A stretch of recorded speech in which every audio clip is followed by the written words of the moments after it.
अस्सलाम वालेकुम दोस्तों, मेरा नाम डॉक्टर मोहम्मद मुस्तफ़ा है। उर्दू जर्नल क्लब के एक नई एपिसोड में मैं आपको खुशामदीद कहता हूँ। उर्दू जर्नल क्लब में मैं आपके साथ जो आला तहकीकी मवाद है, जो इंटरनेशनल जर्नल्स के अंदर पब्लिश होता है, उसको आपके साथ उर्दू ज़ुबान में शेयर करने की कोशिश करता हूँ। अगर आपको ये कोशिश पसंद आए, तो इस वीडियो को लाइक कीजिएगा, इसको शेयर कीजिएगा और इस चैनल को ज़रूर सब्सक्राइब कीजिएगा। आज के उर्दू जर्नल क्लब का जो मौजू है वो कोरोना वैक्सीन है। वो जो मोस्ट लेटेस्ट वैक्सीन जो फाइजर ने बनाई है एक दूसरी कंपनी बायोटेक के साथ मिलकर। फाइजर एक अमेरिकन कंपनी है और बायोटेक जो है ये एक जर्मन कंपनी है। इन दोनों के इश्तराक से जो एक नई कोरोना वैक्सीन जो है वो बनाई गई है। आज की एपिसोड में मैं आपके साथ वो तहकीकी मवाद शेयर करूंगा जिसकी मदद से इस वैक्सीन की वैलिडेशन की जा रही है और जिसकी मदद से ये नताइज अखज़ किए जा रहे हैं कि इस वैक्सीन की मदद से कोरोना वायरस के खिलाफ जो है वो कुव्वत मुदाफ़ित जो है वो पैदा की जा सकती है। सबसे पहले ये जान लीजिए कि ये 90% तक कारगर है, यानी कि तहकीक ने ये बताया, जिन पेपर्स को मैं आपके साथ शेयर करूंगा उसमें ये बात सामने आई कि तकरीबन 90% मरीज ऐसे थे जिन्होंने जब कोरोना वायरस की इस वैक्सीन का इस्तेमाल किया तो वो इस बीमारी से SARS-CoV-2 से महफूज रहे। आपको ये जानना चाहिए सबसे पहले कि फाइजर जो है उस कंपनी ने इस वैक्सीन को सिंगल हैंडेडली बनाया है बगैर किसी गवर्नमेंट ऑर्गेनाइजेशन की फंडिंग की मदद से। दूसरी बात ये है कि ये एक मैसेंजर आरएनए बेस्ड वैक्सीन है और अभी तक कोई एक ऐसी वैक्सीन जो है वो एफडीए ने अप्रूव नहीं की है जो कि मैसेंजर आरएनए बेस्ड हो। जब हम किसी ड्रग मॉलिक्यूल को रेज करते हैं, एक वैक्सीन को बनाते हैं, तो उसको हमें कुछ रेगुलेटरी बॉडीज से अप्रूव करवाना होता है। दुनिया में सबसे बड़ी जो रेगुलेटरी बॉडी जो ड्रग्स को और वैक्सीन को अप्रूव करती है उसका नाम है एफडीए। वो अमेरिका की एक रेगुलेटरी अथॉरिटी है। इसके अलावा यूरोप की अपनी रेगुलेटरी अथॉरिटीज हैं और चाइना की अपनी और दुनिया के दूसरे ममालिक के पास अपनी अपनी रेगुलेटरी अथॉरिटीज मौजूद होती हैं। लेकिन एफडीए से अप्रूव होने का मतलब एक चीज जो है वो एक गोल्ड स्टैंडर्ड के तौर पर एज ए मेडिकेशन और एज ए वैक्सीन जो है वो इस्तेमाल हो सकती है। तो यूरोपियन रेगुलेटरी अथॉरिटी से ये वैक्सीन ऑलमोस्ट अप्रूव हो चुकी है और एफडीए से रिक्वेस्ट की गई है बतौर खास के फास्ट ट्रैक के ऊपर इसकी एनालिसिस करके, इसके रिजल्ट्स की एनालिसिस करके इसको अप्रूव किया जाए ताकि इसको लोगों तक जो है वो इसकी फराहमी को कानूनी तौर पर मुमकिन बनाया जा सके। तो फाइजर ने ये काम करने के लिए बायोटेक को खास तौर पर, जो कि जर्मनी की कंपनी है, उसको इसलिए हायर किया, उसके साथ इसलिए इश्तराक किया क्योंकि बायोटेक वाले जो हैं वो मैसेंजर आरएनए के मॉलिक्यूल को सेल्स तक डिलीवर करने की एक्सपर्टी रखते हैं। उन्होंने ऐसे माइसेल बनाए लिपिड्स के स्मॉल मॉलिक्यूल्स और नैनो पार्टिकल्स की मदद से ऐसे छोटे छोटे चेम्बर्स बनाए जिनकी मदद से मैसेंजर आरएनए को सेल्स तक डिलीवर किया जा सकता है। और अगर ये ड्रग एफडीए से अप्रूव होती है तो ये अब तक मैसेंजर आरएनए बेस्ड पहली वैक्सीन होगी जिसको एफडीए जो है वो अप्रूव करेगा जनरल पब्लिक के इस्तेमाल करने के लिए। इस आने वाले मटेरियल को समझने के लिए और इस तहकीक को समझने के लिए हमें अपनी बेसिक्स को एक बार रिवाइज करना चाहिए और सबसे पहले ये समझना चाहिए कि फाइजर की बनाई हुई जो वैक्सीन है, मैसेंजर आरएनए बेस्ड वैक्सीन जो है वो किस तरीके से हमारे काम आ सकती है, वो किस तरीके से कुव्वत मुदाफ़ित जो है वो इंसानों में पैदा कर सकती है। ये काम करने के लिए मैं पेंसिल और जो है वो पेज का सहारा लूंगा और उसकी मदद से मैं आपके साथ अगले चंद मिनटों में इस मैकेनिज्म को शेयर करूंगा।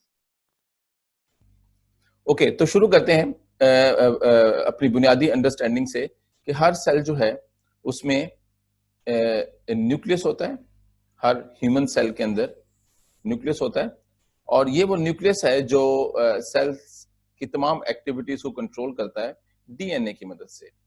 डीएनए की खास बात कि ये हमारे लिए मैसेंजर आरएनए बनाता है एक प्रोसेस से जिसे कहते हैं ट्रांसक्रिप्शन। एक बार जब मैसेंजर आरएनए बन जाता है तो उसके बाद इसको साइटोप्लाज्म में भेज दिया जाता है और साइटोप्लाज्म में इस मैसेंजर आरएनए को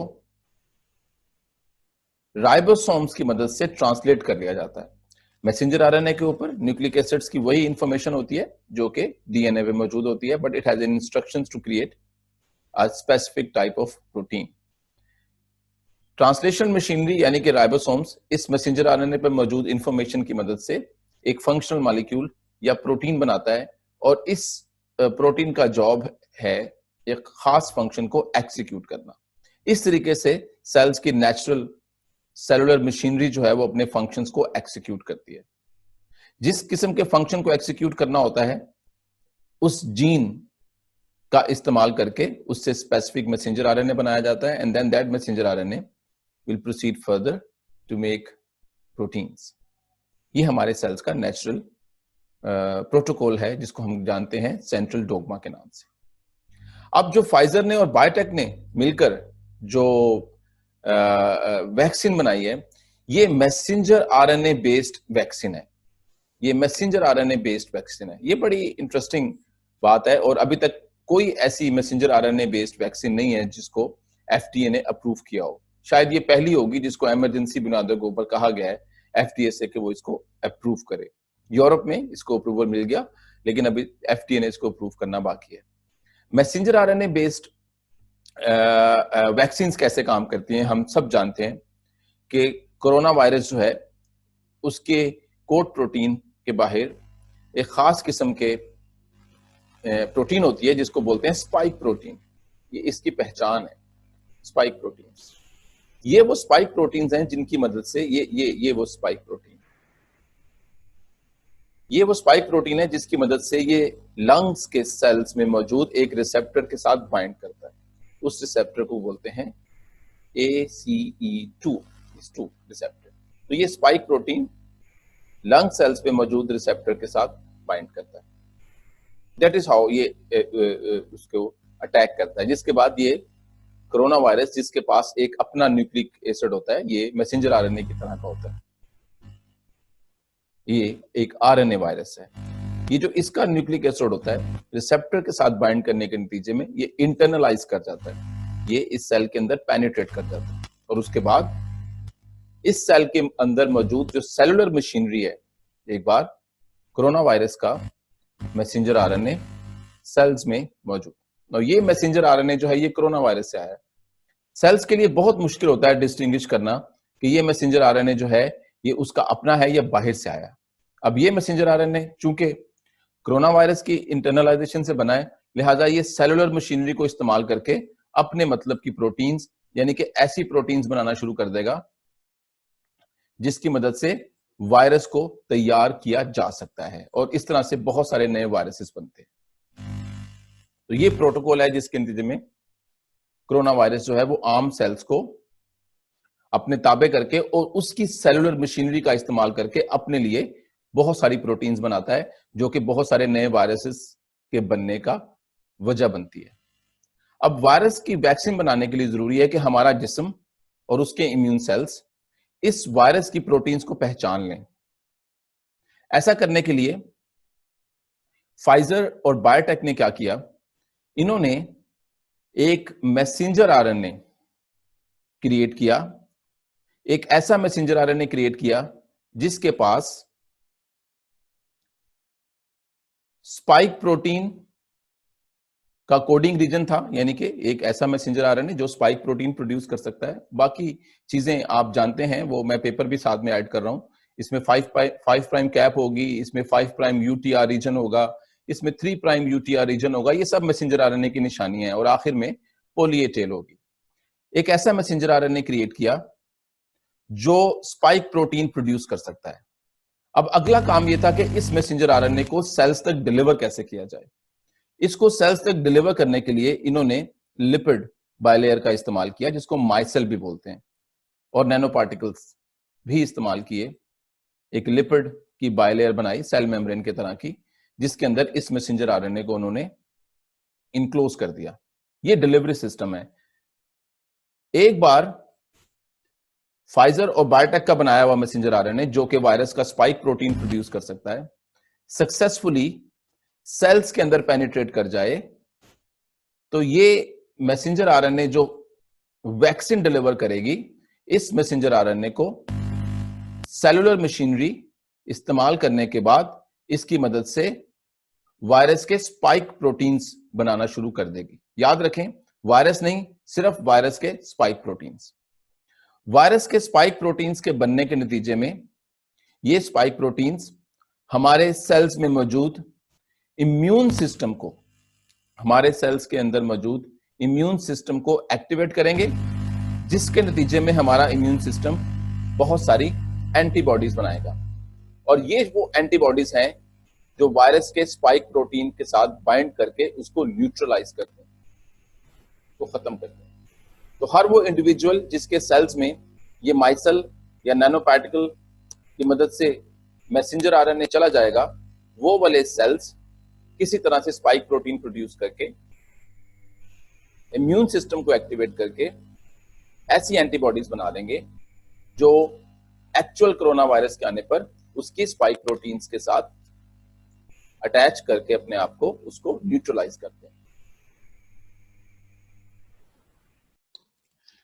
उम्मीद है दोस्तों आप अब हम इस बात को रिवाइज कर चुके हैं और एक बार फिर हम इसको जानते हैं कि किस तरीके से जो मैसेंजर आरएनए जो कि वायरस की स्पाइक प्रोटीन को कोड करने वाला मैसेंजर आरएनए है, अगर वो किसी तरीके से सेल्स तक पहुंच जाए फंक्शनल हालत में अपने स्ट्रक्चर को बचाए रखते हुए, तो हमारी सेलुलर मशीनरी जो है वो उसको इस्तेमाल करके, हमारे राइबोसोम्स जो हैं वो उसको कैप्चर करके उसके ऊपर मौजूद इंफॉर्मेशन को इस्तेमाल करके वायरस की स्पाइक प्रोटीन्स बनाना शुरू कर देंगे। अब वायरस की स्पाइक प्रोटीन बनाने का मतलब वायरस बनाना हरगिज नहीं है, लेकिन स्पाइक प्रोटीन्स का सेल्स में बनना इम्यून सेल्स को ट्रिगर करेगा, जिसके नतीजे में एंटीबॉडीज बनना शुरू होंगी और वो एंटीबॉडीज असल में एक्चुअल वायरस की स्पाइक प्रोटीन के खिलाफ इफेक्टिव होंगी।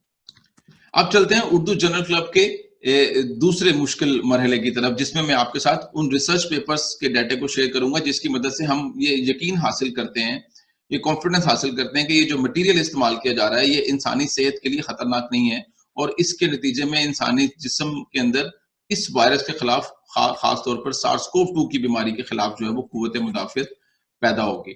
जिन पेपर्स को, जिन वेबसाइट्स को मैं आपके साथ शेयर करूंगा, मैं उनके लिंक्स जो है वो डिस्क्रिप्शन में ऐड कर दूंगा और अगर आप चाहें तो, बल्कि आपको जरूर चाहिए कि आप उन लिंक्स के ऊपर जाकर उन डिटेल से उन पेपर्स को स्टडी करें, और क्योंकि मैं थोड़े वक्त में उन सारे इंफॉर्मेशन को आपके साथ शेयर करूंगा, आपको डिटेल से उनको स्टडी करना चाहिए और यही तरीका है जिसकी मदद से हम जो है वो दुरुस्त साइंसी तहकीक को अच्छे तरीके से समझ सकते हैं और ये जान सकते हैं कि दुनिया जो है वो इस किस्म की हाईटेक रिसर्च जो है वो करने के लिए किस किस्म की प्लानिंग करती है, किस किस्म की स्ट्रेटेजी बनाती है और कैसे वो इस मुश्किल सवाल का जवाब करने में जो है वो किसी तरह से कामयाब हुए।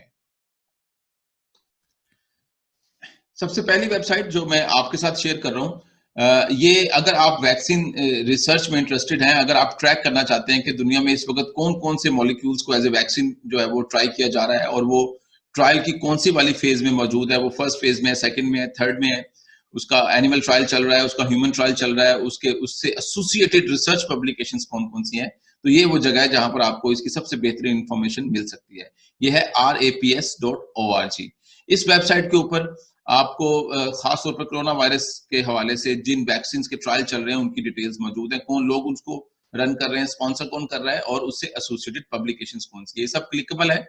अगर आप इन लिंक्स के ऊपर क्लिक करेंगे तो आप इन कंपनीज और इससे एसोसिएटेड मटेरियल के पास जो है वो उसको भी ब्राउज कर सकते हैं। इसमें सबसे इंपॉर्टेंट इस वक्त जिसकी खबर जो है वो पूरी दुनिया में मशहूर है, जो अमेरिका के अंदर तैयारी जिसकी जारी है जोरों शोर के साथ और कई हजारों लाखों जो है वो उसके सैंपल्स जो है वो बना लिए गए हैं और उसकी डोजेजेस जो है वो तैयार कर ली गई हैं। उसका नाम है BNT162।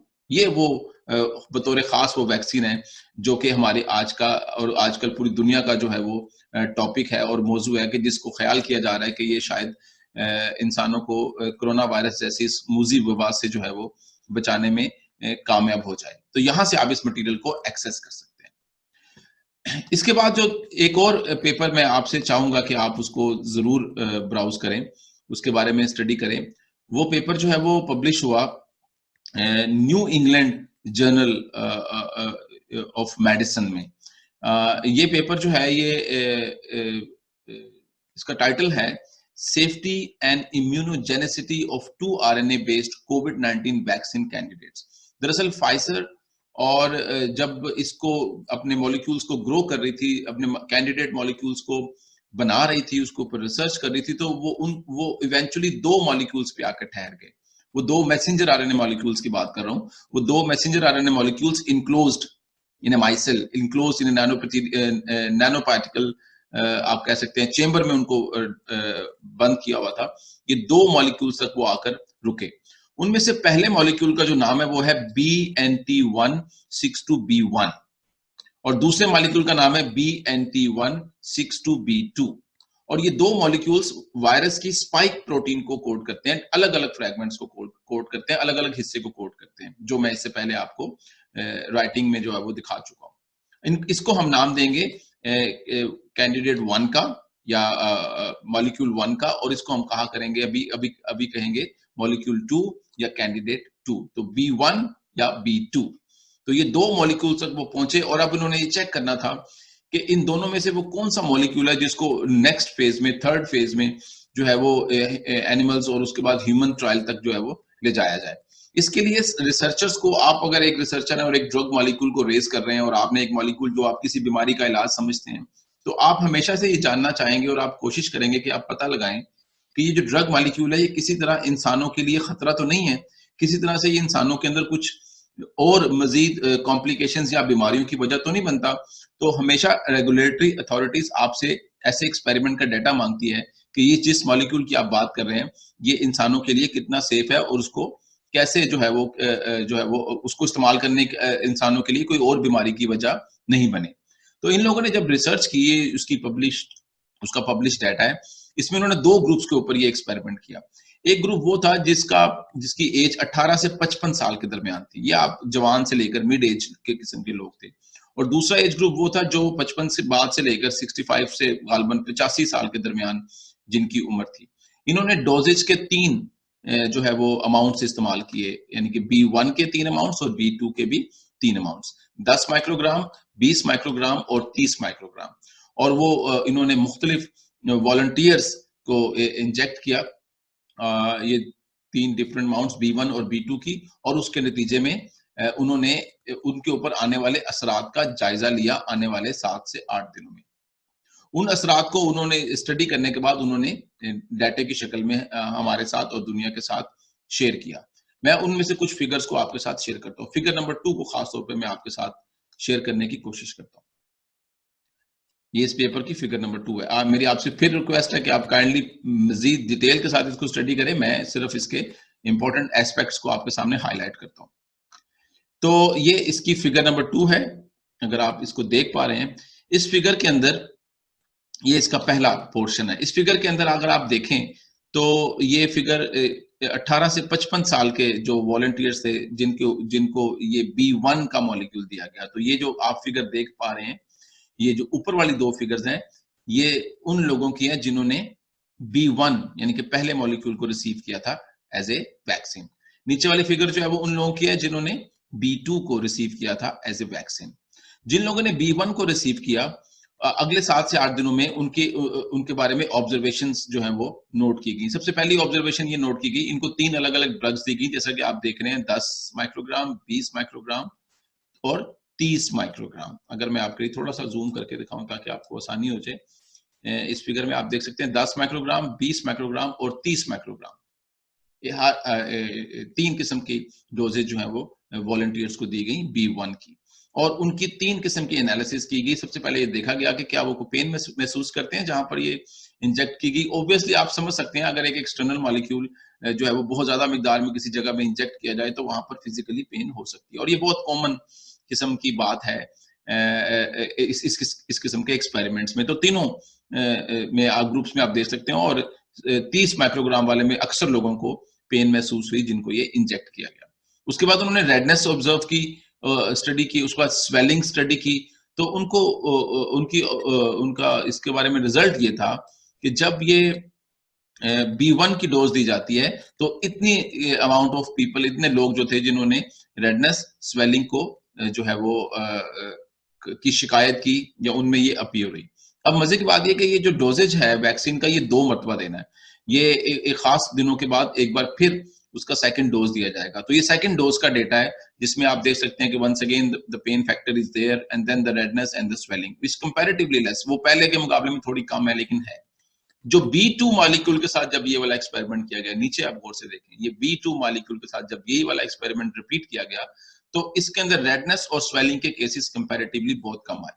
इसका मतलब ये हुआ कि जो B2 मॉलिक्यूल है उसको हमारा जिस्म जो है वो इतना अजीब नहीं कंसिडर करता और उसके ऊपर जो है वो रिएक्ट नहीं करता, रेडनेस नहीं होती, स्वेलिंग नहीं होती, जिसका मतलब है समहाउ वो एक्सेप्टेबल है हमारी बॉडी के लिए या ह्यूमंस के लिए। इसके इसी तरह का डाटा जनरेट हुआ जब उन्होंने ये वाला एक्सपेरिमेंट 65 से 85 इयर्स के लोगों के ऊपर ये एक्सपेरिमेंट रिपीट किया। एक बार फिर आप देख सकते हैं कि B1 के मुकाबले में B2 के जो जो वॉलंटियर्स थे उनके अंदर रेडनेस स्वेलिंग के जो ऑप्शन थे वो आमतौर पर ना होने के बराबर थे, जिसका मतलब है कि B2 जो है वो कंपैरेटिवली आप कह सकते हैं एक बेटर चॉइस है B1 के मुकाबले में, जिसको जो कि स्किन जो है हमारी बॉडी जो है उसको कंपैरेटिवली एक्सेप्ट कर सकती है। याद रखें ये एफिकेसी के रिजल्ट नहीं है, ये इस चीज के रिजल्ट नहीं है कि ये चीज जो है वो कितनी इफेक्टिव है, वायरस के हवाले से कितनी इफेक्टिव है, इम्यून सिस्टम के हवाले से कितनी इफेक्टिव है। ये फिगर सिर्फ ये बताने के लिए है कि जिस्म के हवाले से इनमें से कम बुरा कौन सा है और कौन सा जिस्म के ऊपर कम असर करता है।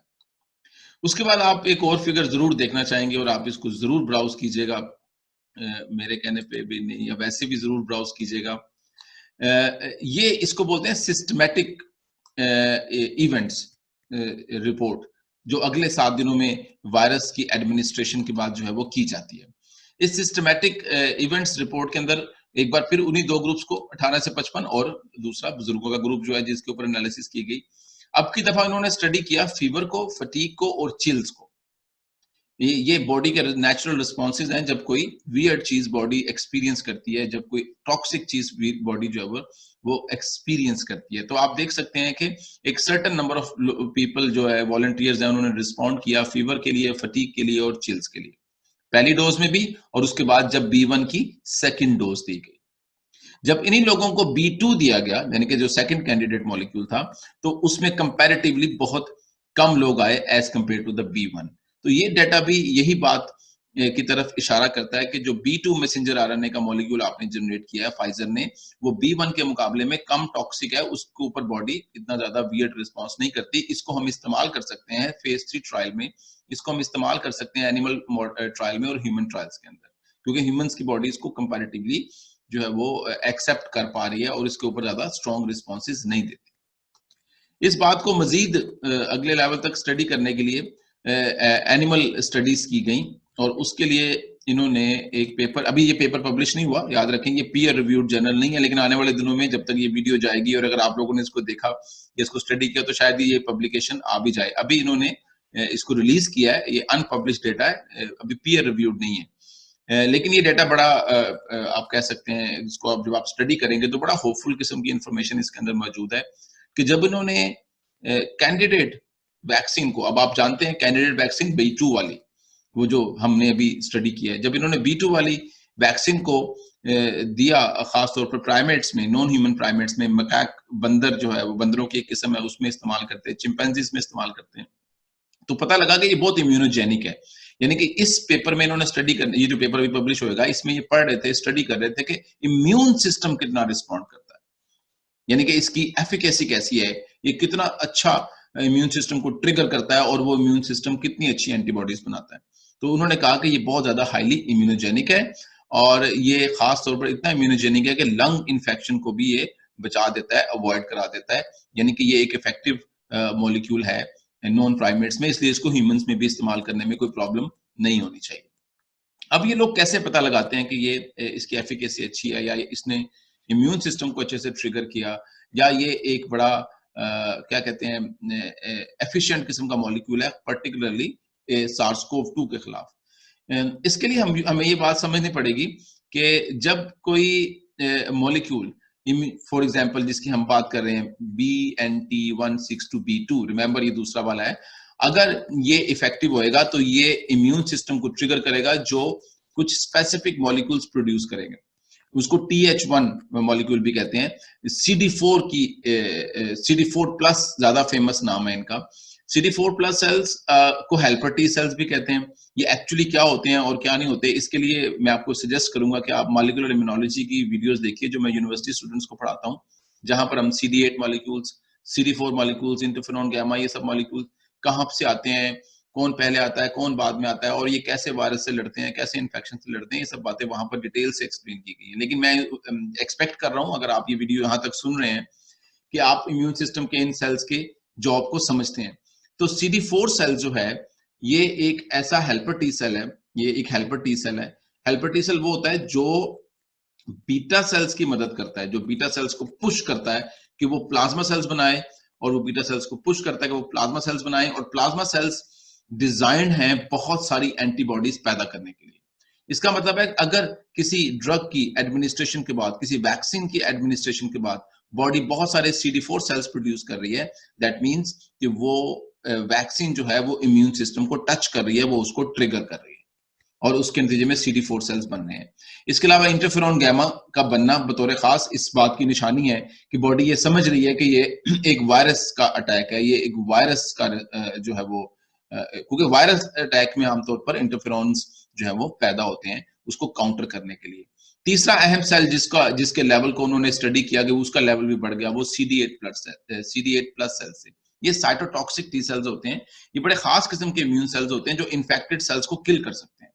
यानी कि इन सेल्स का बनना इस बात का सबूत है कि बॉडी के अंदर कोई वायरस मौजूद है और बॉडी उससे लड़ने के लिए CD8 सेल्स बना रही है, जो कि तलाश करके इन्फेक्टेड सेल्स को किल कर सकता है, ऐसे खुलियों को मार सकता है जिसमें इन्फेक्शन है। तो इस वजह से इस पेपर की मदद से उन्होंने सक्सेसफुली क्लेम करने की कोशिश की कि ये बहुत effective drug molecule, vaccine molecule है, क्योंकि ना सिर्फ ये कम नुकसान पहुंचाता है पहले वाले पेपर के मुताबिक, बल्कि इस पेपर के मुताबिक ये इम्यून सिस्टम को भी इफेक्टिवली ट्रिगर करने में कामयाब हो गया।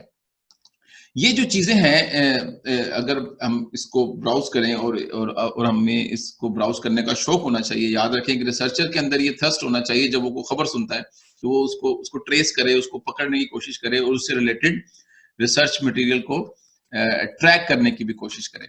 तो जैसे मैंने बायोटेक कंपनी का जिक्र किया, इन्होंने प्रेस रिलीज में क्लेम किया इसको, फाइजर ने और बायोटेक ने, कि हमने वैक्सीन जो है वो बना लिया है जो कोविड-19 के अगेंस्ट जो है वो सक्सेसफुल जो है ना वो रही है।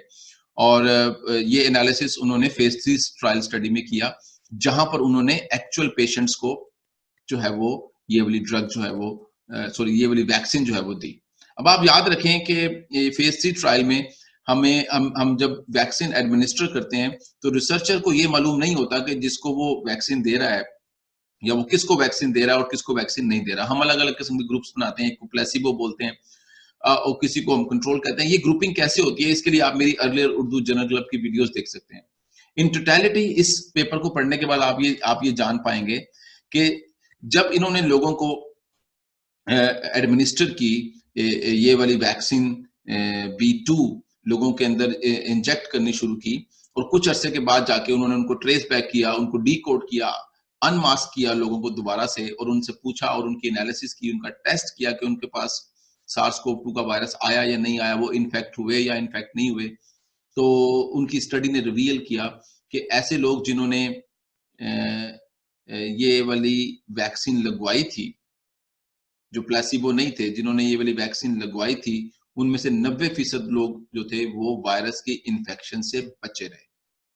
अब वो इस ड्रग की वजह से बचे रहे नहीं, ये वो सवालात हैं जो एक रिसर्चर करते हैं या नहीं करते, लेकिन इन 3 रिसर्च पेपर्स की मदद से और इंफॉर्मेशन की मदद से हम ये कंक्लूड कर सकते हैं कि इस स्टडी के बाद भी कि जिन लोगों ने इस वैक्सीन को एडमिनिस्टर करवाया था, उनमें से 90% लोग जो थे वो इस बीमारी से जो है वो महफूज रहे, वो एंटीबॉडीज बनाने में कामयाब रहे, और उन्होंने इस वायरस का सक्सेसफुली जो है वो मुकाबला किया, और आप कह सकते हैं कि वो सिम्टम्स उन्होंने शो नहीं की। ये पूरी इंफॉर्मेशन इस पेपर के अंदर मौजूद है, और यही हमारी जो है वो ये जो स्टडीज मैंने आपके साथ शेयर की, इन तीनों ने मिलकर ऐसा एनवायरनमेंट बनाया, गवर्नमेंट्स को कन्विंस किया कि ये डाटा गुड इनफ है एक ऐसी वैक्सीन जनरेट करने का जो कोरोना वायरस के खिलाफ एंटीबॉडीज पैदा करके हमारी बॉडीज को इम्यून कर सकती है। एक और अहम सवाल इससे जुड़ा हुआ है जिसको मैं जनरल वीडियो में एड्रेस करूंगा। गपशप के अंदर मुझसे पूछा गया था कि ये जो वैक्सीन बनी है इसकी ट्रांसपोर्टेशन कैसे होएगी और वो ट्रेवल कैसे करेगी। तो इन शॉर्ट मैं बता सकता हूं, अब आप एक रिसर्चर हैं, आप यूनिवर्सिटी के स्टूडेंट्स हैं, एमफिल पीएचडी कर रहे हैं, आप जानते हैं कि मैसेंजर आरएनए का मॉलिक्यूल माई सेल के अंदर मौजूद है। अब आप गैस कर सकते हैं, जो लोग मैसेंजर आरएनए एक्सट्रैक्ट करते हैं वो इस प्रॉब्लम और तकलीफ को समझते हैं कि कितना ज्यादा डेलिकेट मॉलिक्यूल है, इसको ट्रेवल करना कितना मुश्किल होगा, इसकी ट्रांसपोर्टेशन कितनी मुश्किल होगी और इसको फंक्शनल स्टेट में रखना कितना मुश्किल होगा। तो इसीलिए इसका जो स्टोरेज टेम्परेचर है वो -70 डिग्री सेंटीग्रेड है। और मैं आपको बताऊं, हमारे पाकिस्तान में कोई ऐसी फैसिलिटी नहीं है एयरपोर्ट्स के ऊपर या कोई गाड़ियों के अंदर जिसकी मदद से हम इतने लो टेम्परेचर पे इसकी ट्रांसपोर्टेशन को मुमकिन बना सकें। और अगर आप मजीद जानना चाहते हैं कि मैं कैसे ये ट्रांसपोर्ट होएगा, तो उसके लिए आप दूसरी गपशप की वीडियो देख सकते हैं जिसमें मैंने ये एड्रेस किया कि इसकी ट्रांसपोर्टेशन के लिए कौन कौन सी फैसिलिटीज जो है वो हमें चाहिए। तो आज के जो उर्दू जर्नल क्लब है उसमें इन 3 इंफॉर्मेशन की मदद से, जिसमें एक पब्लिश्ड डाटा है और बाकी 2 जो है वो उन्होंने अभी पब्लिश करने हैं, और एक इंफॉर्मेशन उन्होंने प्रेस रिलीज की मदद से जो है वो आपके साथ शेयर की है। यहाँ पर मैं आप कह सकता हूँ एज ए रिसर्चर कि आई डोंट लाइक, पर्सनली तौर पर एक रिसर्चर ये पसंद नहीं करता कि प्रेस रिलीज की मदद से जो है उसको बताया जाए कि एक मैंने ट्रायल किया है लोगों का और उसमें 90% लोगों के अंदर ये वैक्सीन जो है वो काम करती है। क्योंकि मैं ये चाहता हूँ कि आप जो है वो मुझे साइंटिफिक डेटा दिखाएं, नंबर ऑफ पीपल दिखाएं, ग्राफ्स दिखाएं, जिनकी मदद से हम उसके ऊपर यकीन कर सकें। उसको बहुत सारे लोग पीयर रिव्यू करें, उसके ऊपर क्रिटिसिज्म करें, उसके ऊपर ऑब्जेक्शन करें, ताकि आपको डिफेंड करना पड़े और इवेंचुअली उसके ऊपर यकीन किया जा सके। जब ये केस प्रेजेंट होएगा एफडीए के सामने, आमतौर पर एफडीए बहुत ज्यादा देर लेती है इन चीजों को वैलिडेट करने में, क्वेश्चंस काउंटर क्वेश्चंस करने में। तो गवर्नमेंट ने, यूएसए की गवर्नमेंट ने रिक्वेस्ट किया बतौर खास फूड एंड ड्रग अथॉरिटी को, एफडीए को, कि वो इसको फास्ट ट्रैक के ऊपर जो है वो अप्रूव करे ताकि लोगों के लिए कोई ना कोई सोल्यूशन जो है वो सामने आ सके। तो याद रखें जो नई नई बातें आप सबके लिए, पहली बात मैसेंजर आरएनए बेस्ड पहली वैक्सीन होगी अगर ये अप्रूव होगी, और बहुत थोड़े वक्त में अप्रूव होने वाली सबसे पहली वैक्सीन होगी अगर एफडीए इसको अप्रूव कर देती, जैसा कि हम एक्सपेक्ट करते हैं कि इस मंथ के एंड में एफडीए के सामने ये केस जाएगा, क्योंकि यूरोपियन रेगुलेटरी अथॉरिटीज इसको ऑलरेडी अप्रूव कर चुकी हैं। इसके अलावा भी आपने वैक्सीन सुनी होंगी, चाइना ने बनाई, और उसके लिए मैं पहले भी एक वीडियो बना चुका हूँ, और जो बना रहे हैं वो जो पाकिस्तान में भी जिसका ट्रायल हो रहा है कि वो वाली वैक्सीन क्या है, तो उनकी अपनी रेगुलेटरी अथॉरिटी है, यानी कि अगर वो अप्रूव होती है तो ये वो यूएस सिटीजन्स को, यूरोपियन सिटीजन्स को नहीं दी जा सकती।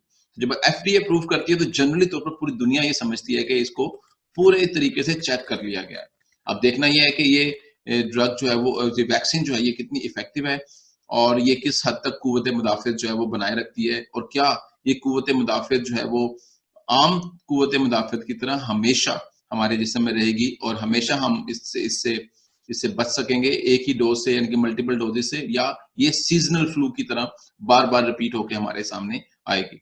अगर इस वीडियो ने आपकी मदद की हो, आपके इल्म में इजाफा किया है, अगर आपको ये अच्छी लगे, मेरी एफर्ट अच्छी लगे, तो आप काइंडली इसको लाइक कीजिए, इसको शेयर कीजिए, खासतौर पर रिसर्चर्स और यूनिवर्सिटी के स्टूडेंट्स के साथ, एमफिल पीएचडी के स्टूडेंट्स के साथ, और अपनी जुबान में, उर्दू जुबान में तहकीक को शेयर करना जो है उसको प्रमोट कीजिए, और इस चैनल को जरूर सब्सक्राइब कीजिए। आप सबका बहुत शुक्रिया डॉक्टर मुस्तफा की तरफ से। अल्लाह हाफिज।